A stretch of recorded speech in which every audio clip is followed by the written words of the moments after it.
Assalamualaikum warahmatullahi wabarakatuh.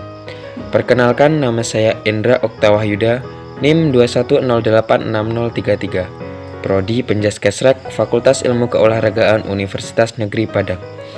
Baiklah, di sini saya ingin menjelaskan secara singkat mengenai sejarah perkembangan filsafat.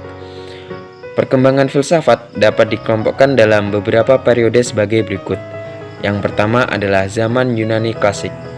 Periode filsafat Yunani memegang peran krusial dalam sejarah peradaban manusia, karena pada waktu itu terjadi perubahan besar dalam pola berpikir manusia, yang awalnya dari mitos-mitos kepada pemikiran-pemikiran rasional. Setelah abad ke-6 sebelum Masehi, ketika filsafat tampil ke pentas dunia, mitos dan dongeng sekian lama diyakini sebagai yang menjelaskan gejala-gejala alam dan teka-teki relasi antar manusia dengan alam sekitar, dan dengan alam gaib dianggap runtuh. Manusia yang dulunya pasif dan pasrah dalam menghadapi fenomena alam menjadi lebih aktif dan kreatif dan mau menguasai alam ini. Alam menjadi objek kuasa dan penelitian manusia. Yang kedua ada zaman pra-Yunani kuno. Mitologi dianggap sebagai dasar kuat untuk menjelaskan segala sesuatu dalam alam, dan bahkan menjelaskan teka-teki alam semesta. Lewat cara ini, manusia sudah mulai dilatih untuk mulai berpikir.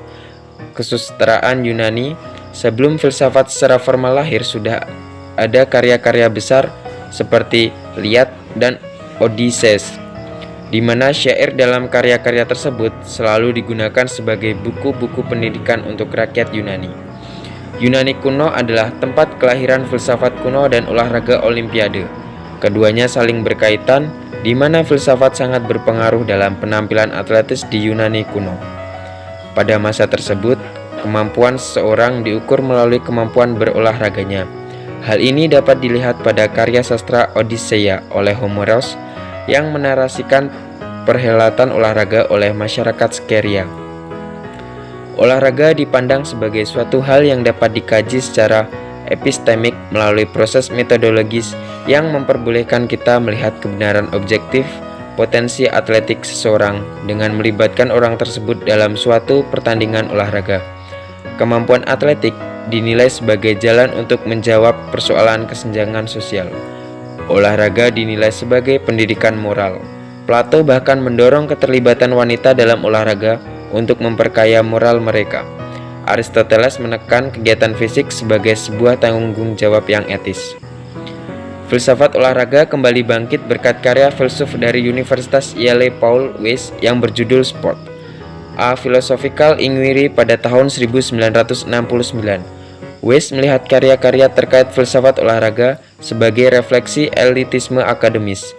Dalam pandangannya, olahraga selalu dipandang sebagai budaya rendah. Pada abad ke-19, perspektif filosofis akan olahraga dan aktivitas fisik hanya sedikit didiskusikan dalam reformasi pendidikan kala itu, dengan menguatnya pandangan umum bahwa kegiatan-kegiatan tersebut meningkatkan kesehatan. Manfaat kesehatan dan pendidikan dari aktivitas fisik dipandang sebagai komponen kehidupan publik. Banyak pendukung pendidikan olahraga yang melihat olahraga dari aspek filosofis dengan mengkaji dari segi teologi, dualisme pikiran dan tubuh, serta metafisika sebagai model kemanusiaan. Filsafat politik turut memengaruhi pandangan umum terkait olahraga sebagai jawaban atas permasalahan sosial dan politik pada masa itu dan mengembangkan konsep tanggung jawab masyarakat dan kewarganegaraan yang bertanggung jawab. Yang ketiga ada zaman Yunani kuno. Yunani kuno adalah tempat kelahiran filsafat kuno dan olahraga Olimpiade. Keduanya saling berkaitan di mana filsafat sangat berpengaruh dalam penampilan atletis di Yunani kuno. Yang keempat ada zaman pra-Sokrates atau filsuf alam. Filsafat pra-Sokrates adalah filsafat kuno dari Yunani sebelum Sokrates, atau termasuk aliran filsafat kontemporer setelah Sokrates yang tidak dipengaruhi pemikirannya. Pada era klasik, filsuf pra-Sokrates disebut physiologoi atau bahasa Yunani. Bahasa Inggris natural philosophers, dalam bahasa Indonesia filsuf fisik atau filsuf alam.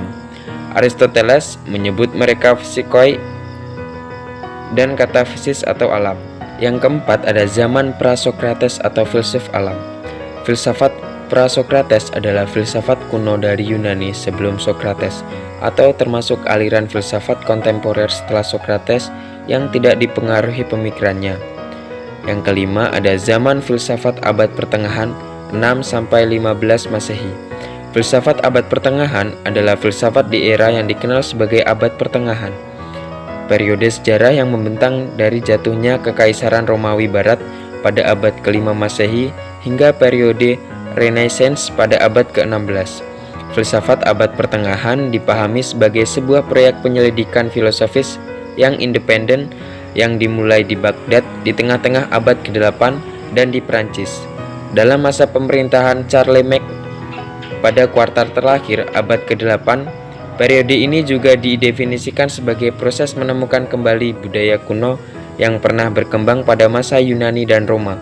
Pada periode klasik, juga kebutuhan untuk mengatasi masalah teologis dan untuk mengintegrasikan ajaran suci dengan pembelajaran sekuler. Dan yang terakhir atau yang keenam ada zaman modern. Pada masa ini muncullah berbagai pemikiran Yunani antara lain rasionalisme, empirisme, dan kritisme. Selain itu, masa ini juga memunculkan seorang intelektual yang bernama Gerard van Cremona yang menyalin buku dari Ibnu Sina yang berjudul The Canon of Medicine. Franciscan Roger Bacon yang menganut aliran pemikiran empirisme dan realisme berusaha menentang berbagai kebijakan gereja dan penguasa pada saat itu. Baiklah, itulah penjelasan materi dari saya. Semoga bermanfaat. Saya akhiri. Assalamualaikum warahmatullahi wabarakatuh.